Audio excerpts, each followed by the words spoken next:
इस वर्ष समाधान यात्रा के सिलसिले में विभिन्न जिलों में जीविका दीदियों के साथ भी विमर्श होता है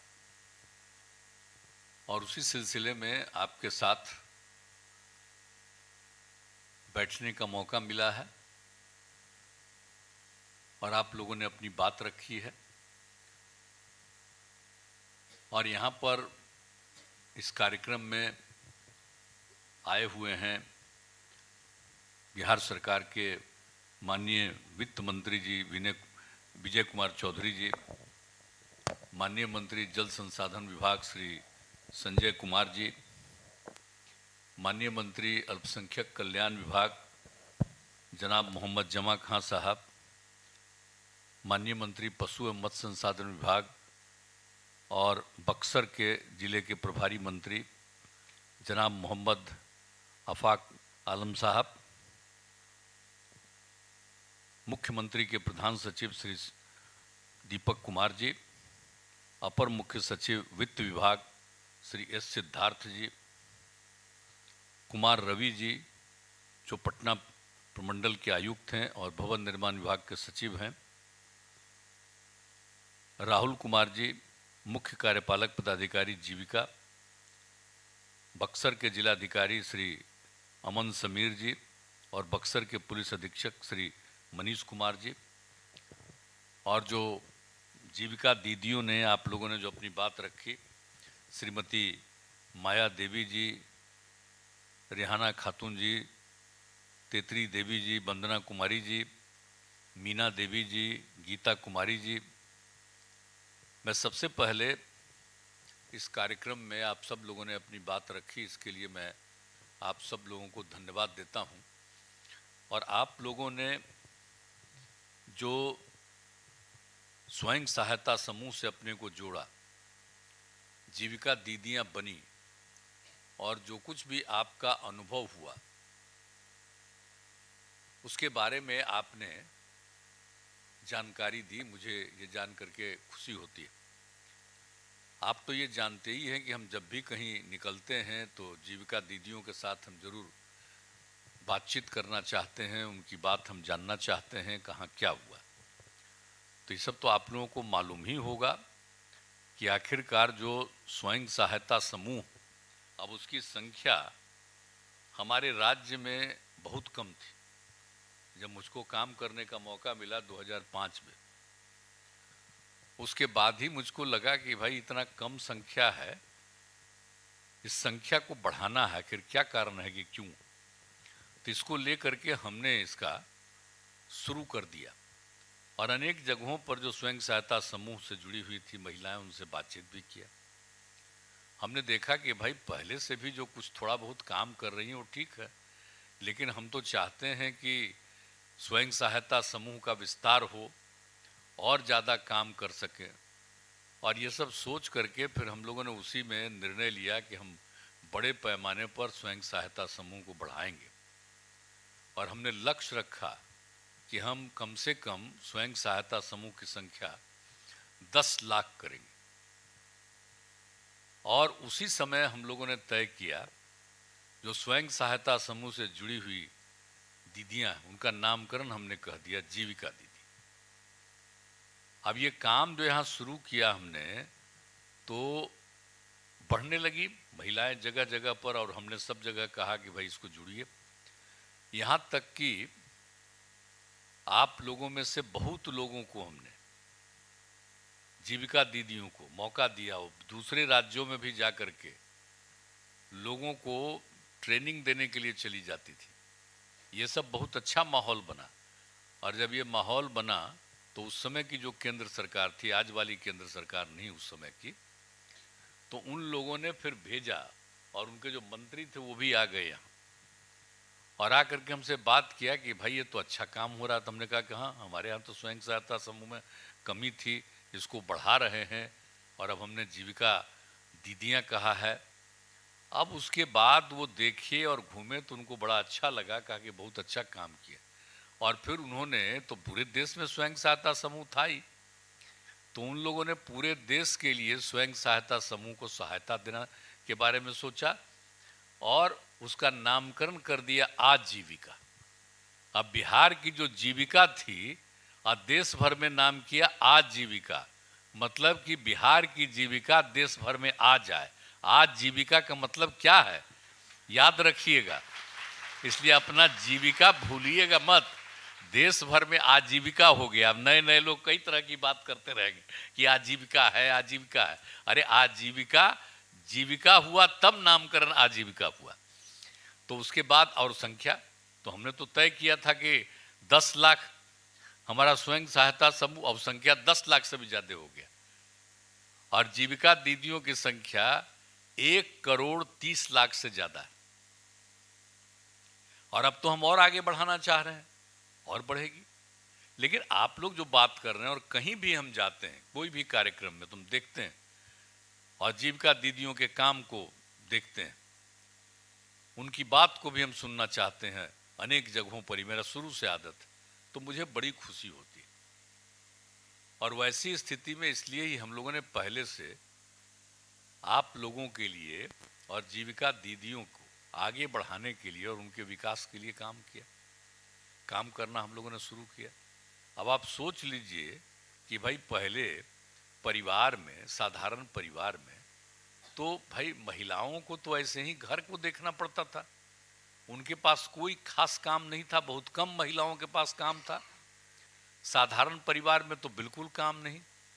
तो जब ये समूह शुरू हो गया, स्वयं सहायता समूह और जीविका दीदियां, हमने कहा आप लोगों ने जो काम करना शुरू किया, अब देखिए कितने परिवारों की अब महिलाएं काम करने लगी।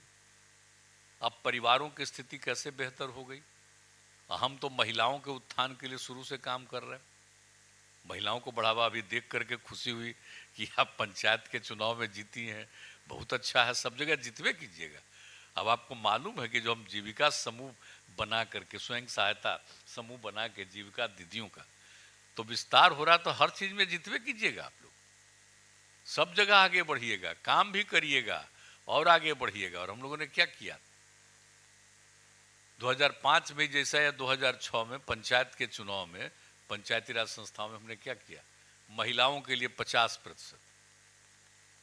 अब सोच लीजिए 2006 से 4 चुनाव हो चुका, नगर निकायों में 2007 में किया, उसका भी 4 चुनाव हो चुका, यानी अब आधा महिला रहेगी। अब आप सोच लीजिए। और उसके अलावे लड़कियों को पढ़ाने के लिए जो काम हम लोगों ने शुरू कराया कि 5वां क्लास तक लड़की पढ़ती है और उसके बाद परिवार के पास रहता ही नहीं है कि उसको कैसे हम कपड़ा देंगे, क्या करेंगे, नहीं जाएगी, नहीं पढ़ेगी, तो हम लोगों ने शुरू करा दिया, बताइए 6 के बाद से, 7 से। तो सब जो लड़कियों के लिए जो शुरू हम लोगों ने कर दिया, तो सब अब लड़कियां कितनी पढ़ रही है, कितनी संख्या में अब लड़कियां पढ़ रही हैं, कितना आगे बढ़ रही हैं। तो ये सब काम जो हो रहा है, तो अब उसके बाद, और हम चाहते थे कि भाई आप लोगों की संख्या बढ़े, तब आप लोग तो एक एक चीज पर, लड़का लड़की सबको आगे बढ़ाना है, पढ़ाना है, सब होगा। और दूसरी बात है कि हम लोग तो ये भी चाहते हैं कि जब लड़की पढ़ेगी, नहीं तो बिना मतलब का ना बिहार का आबादी कितना ज्यादा बढ़ा रहता है। जो देख रहे हैं क्षेत्रफल के हिसाब से बिहार देश में 12वें नंबर पर है, लेकिन आबादी का जो देखिएगा कितनी संख्या है लोगों की, उसके हिसाब से बिहार तीसरे नंबर पर है, हो रहा है दूसरे नंबर पर जाने वाला हो सकता है। अब आप बताइए, इतना छोटा एरिया और इतनी संख्या में लोग, तो हम लोगों को ये भी लगा कि भाई आखिर बाकी जितना काम तो कर ही रहे थे, हम लोगों ने ये भी देखा कि भाई आखिर ये होता है। और पता चला कि एक परिवार में औसतन क्या था, 4.3। तो हमने कहा कि भाई प्रजनन दर ही तो इसको, इसके लिए हम लोग सोचने लगे एक समूचा। और उसी सिलसिले में जब देखा कि अगर पति पत्नी में पत्नी भी पढ़ी हुई है तो संख्या घटती, तो इसको पूरे देश का हम लोगों ने आकलन कराया। पति पत्नी में अगर पत्नी मैट्रिक पास थी तो देश भर में वो प्रजनन दर क्या निकला, 2, एक परिवार का। हम बिहार में भी कराए कि जरा देखो तो भाई पति पत्नी में पत्नी मैट्रिक पास है, तो इसका भी पता चला कि करीब 2 ही हो जाता है। और पति पत्नी में पत्नी बाहर में इंटर पास थी, मैट्रिक के आगे पास थी, तो था 1.7। अब बिहार में भी हम सर्वे कराए तो देखा कि उसका 1.6। तो हमने कहा भाई लड़कियों को पूरा पढ़ाएंगे और लड़की पढ़ेगी और इंटर तक कम से कम पढ़ेगी और उसके आगे भी पढ़ेगी तो ऐसे ही ये संख्या घटेगी। तो वो हो रहा है। अब आपको मालूम न है 4.3 से ये आप लोगों का ही काम है, लड़कियों की पढ़ाई है, अब 2.9 पर आ गए। तो इस तरह से आगे भी धीरे धीरे अब नियंत्रित हो जाएगी संख्या। अभी लगेगा करीब करीब 18-20 साल के अंदर अब जो संख्या बढ़ रही है उसके बाद स्थिर हो जाएगा और फिर बहुत अच्छे ढंग से पूरा का पूरा माहौल होगा। तो ये सब काम के लिए तो जो हमको मौका मिला हम एक एक चीज के लिए कर रहे हैं। अब भाई खाली उसका प्रजनन दर घटाना है कि आखिरकार महिलाएं विकसित नहीं होगी तब परिवार विकसित होगा। तो परिवार को विकसित करना है तो पहले महिलाओं को आगे बढ़ाना। पुरुष तो आगे बढ़ते हैं, उनके लिए तो काम हो ही रहा है, होता ही रहेगा, लेकिन महिलाओं के लिए विशेष काम होना चाहिए। तो बाकी जितना कर रहे हैं आपको तो मालूम है ना, पढ़ाने के लिए तो करबे किए और सरकारी नौकरी में कितना महिला के लिए कर दिए। अब पुलिस में मालूम है ना, महिला के लिए कर दिया 35% कम से कम। तब जानते हैं बिहार में पुलिस में जितनी महिला है देश के बड़े से बड़े राज्यों में कहीं उतनी महिला नहीं, उतनी संख्या में। और सरकारी नौकरी में भी सब जगह हम लोगों ने शुरू कर दिया है। तो खाली हम आपको सिर्फ जीविका दीदी की बातें, हम तो इसके माध्यम से इतना काम करना चाहते हैं कि सब परिवार की स्थिति बेहतर हो जाए, लोग आगे बढ़ने लगे और उसके बाद कितना अच्छा हो जाएगा, परिवार अच्छा होगा, लोगों की आमदनी बढ़ेगी और सब कुछ बढ़िया ढंग से होगा।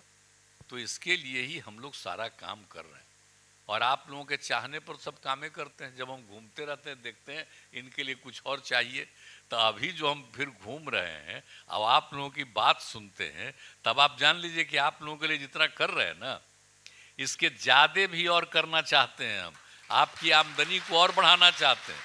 जितना बढ़ेगी महिलाएं और जितनी आपकी आमदनी बढ़ाएगी तो परिवार की स्थिति कितनी अच्छी हो जाएगी, बहुत अच्छा हो जाएगा। तो सब आपको ध्यान देना है। एक बात हम कहेंगे कि झगड़ा नहीं करना है। कोई कोई कोई धर्म का हो, कोई जाति का हो, कोई झगड़ा करने की जरूरत नहीं। चुपचाप अपना पूरे तौर पर काम करना चाहिए, एक दूसरे के प्रति सम्मान का भाव रखना चाहिए, लेकिन अपना काम पूरी मजबूती के साथ करना चाहिए। और आप लोगों से एक आग्रह हम करेंगे, एक काम आप लोग और करिएगा। जैसे बच्चे बच्चियों को पढ़ाना है ना, तो हम लोग इतना स्कूल खोल रहे हैं और ज़्यादा उस सबके विकास के लिए काम कर रहे हैं। शिक्षकों की बहाली और करने वाले सब कुछ करना चाह रहे हैं। लेकिन एक बार देखिएगा, पहले तो बहुत हो रहा था पढ़ाई, इधर हमको कुछ शिकायत मिली है कि कम पढ़ाई हो रही है। तो जरा आप लोग अपने इलाके में जो भी स्कूल है उसमें जा करके देखिएगा कि पढ़ाते हैं कि नहीं, शिक्षक लोग हैं कि नहीं हैं।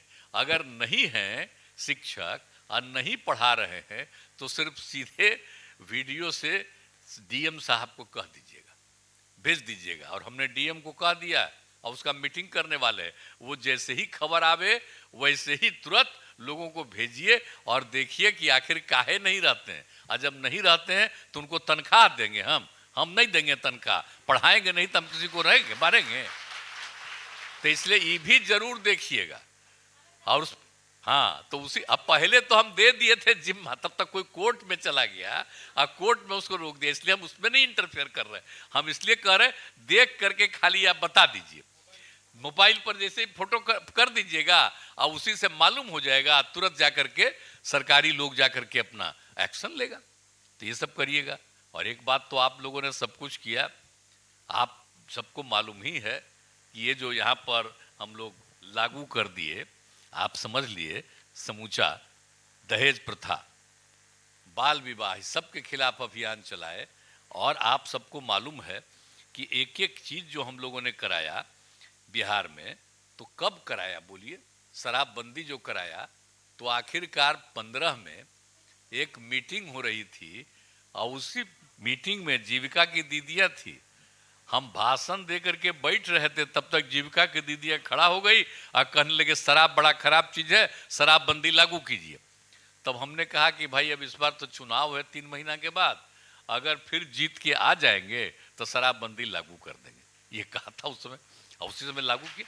आप लोग कितना पूरे बिहार में सब जगह हुआ, और उसके चलते आप लोगों का और सारे जगहों के प्रयास से शराब पीने वालों की संख्या घट गई, बहुत घट गई। अरे कुछ तो गड़बड़ करता ही न है, उसको क्या कीजिएगा। आदमी जो जन्म लेता है तो कुछ तो घचपच करने वाला, गड़बड़ी करने वाला का स्वभाव होता है, लेकिन लोगों के बीच में 90% तो ठीक होता है, 10% में मेहनत करना पड़ता है ताकि अधिक से अधिक लोग ठीक हो जाए। तो अब जो पता चला हमको 2018 में करवाए थे सर्वे, तो उसी के हिसाब से शराब पीना 1,64,00,000 लोगों ने छोड़ दिया। अब तो हम और फिर करवा रहे हैं कि आगे देखेंगे कि कितना, तो कोई तो गड़बड़ करता है ना, गंदा चीज चला देगा तो कोई मरेगा ही। तो हम लोग तो शुरू से कह रहे हैं दारू बड़ा खराब चीज है। आप वो सोच लीजिए कि जो हम लोगों ने हर घर में आप लोगों को पहुंचा दिया, और जो आप समझ लीजिए हम लोगों के राष्ट्रपिता महात्मा गांधी बापू ने क्या कहा था आजादी की लड़ाई में, और उस सिलसिले में लोगों को बताते थे कि शराब बुरी चीज है। आप सोचिए आजादी की लड़ाई, हम लोग भी तो भाई आजादी के बाद जन्म हुआ, लेकिन मेरे पिता आजादी की लड़ाई लड़ने वाले थे, उन्होंने हमको सब चीज बताया था, तो एक एक चीज जानते थे। अब जो बापू ने कहते थे, इसमें लिख करके हम दे दिया, शराब आदमियों से न सिर्फ उसका पैसा छीन लेता है, बल्कि उसकी बुद्धि भी हर लेता है। माने शराब पियोगे तो खाली पैसा आपका नहीं बर्बाद हो रहा, आपका बुद्धि भी खत्म हो जाता है। अब आप सोच लीजिए, शराब पीने वाले इंसान, अगर कोई इंसान है दारू पीना शुरू करेगा तो हैवान हो जाता है।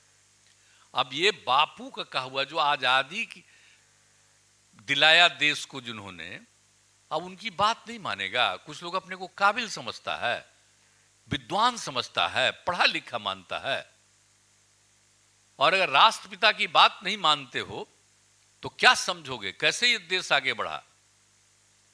तो ये सब चीज को ध्यान रखना चाहिए। दूसरा चीज जान लीजिए, हम लोग तो यहाँ लागू किए, आई देश भर का जो है वर्ल्ड हेल्थ ऑर्गेनाइजेशन, विश्व स्वास्थ्य संगठन, उसने सर्वे किया पूरे दुनिया में। वो तो है ही दुनिया भर का है संगठन। अब उस सोच लीजिए, उन लोगों ने पूरे देश में, पूरे दुनिया में सर्वे करके देख लिया कि भाई शराब से क्या क्या नुकसान होता है। 2016 में उन लोगों ने करना शुरू किया, 2018 में प्रकाशित किया, और कहा शराब के कारण जितने लोग मरते हैं उसमें से 5.3%, यानी एक साल में पूरे दुनिया में 30 लाख लोगों की मृत्यु होती है, और 30 लाख में 5.3% लोग शराब पीने के कारण मर जाते हैं। और उसी तरह से अनेक बीमारियां जो होती है, और 20 साल से लेकर 39 साल तक की उम्र वाले ज्यादा मर जाते हैं। आप समझ लीजिए उसकी मृत्यु होती है 13.5%। शराब पीने के कारण इस उम्र वाले लोगों की ज्यादा मृत्यु होती है। तो एक एक बात उसने लिखा है, 200 तरह की बीमारियां होती है, और कितनी बीमारियों से लोग मरते हैं। और शराब पीते हैं तो बहुत लोग आत्महत्या करते हैं। आप सोच लीजिए, आत्महत्या के मामले में 18% लोग दुनिया भर में दारू पीने वाले। और दूसरी बात है, कोई गाड़ी चलाता है और शराब पी करके गाड़ियां चलाने लगता है, तो आप जानते हैं ना कितना एक्सीडेंट होता है शराब पीने के कारण। पूरे दुनिया में शराब पी करके गाड़ी चलाता है तो 27% प्रतिशत का नुकसान दुनिया भर का। बोलिए तो कितना बुरा चीज है। तो इसीलिए जो दे दिया गया है आप लोगों को, ये अपने बच्चियों को सब जगह एक एक लोगों को बताइएगा। और उसके अलावे दहेज प्रथा और बाल विवाह, 18 साल से कम उम्र के लड़की का और 21 साल से कम उम्र के लड़के का शादी नहीं होना चाहिए, उसको देखना चाहिए। और दहेज प्रथा, कोई दहेज लेता है, बताइए, तो लड़की की शादी होगी लड़का से तो लड़की के पिता को देना पड़ेगा पैसा। ये कितना गंदा चीज है। लड़का का शादी होगा लड़की से तभी ना वो बाल बच्चा पैदा होगा। तो लड़की का ज्यादा महत्व है कि उसका खाली महत्व है? हम सब लोग जो यहां पर बैठे हुए हैं, हम सब लोगों को कौन पैदा किया? मेरी मां ने पैदा किया। तो बताइए तो, महिला के शादी में, लड़की के शादी में दहेज लेना यह बहुत गंदी चीज है। हम लोग शुरू से इस बात को कह रहे हैं। इसके खिलाफ कानून बना हुआ है देश भर में, तो उसके लिए भी सबको करना चाहिए। आप लोगों को बताना चाहिए, नहीं कोई माने और दहेज लेके ब्याह करे तो उसके सदिया में जेबे मत करिए। तो अपने आप लोगों को लगेगा कि भाई देखो क्या हुआ।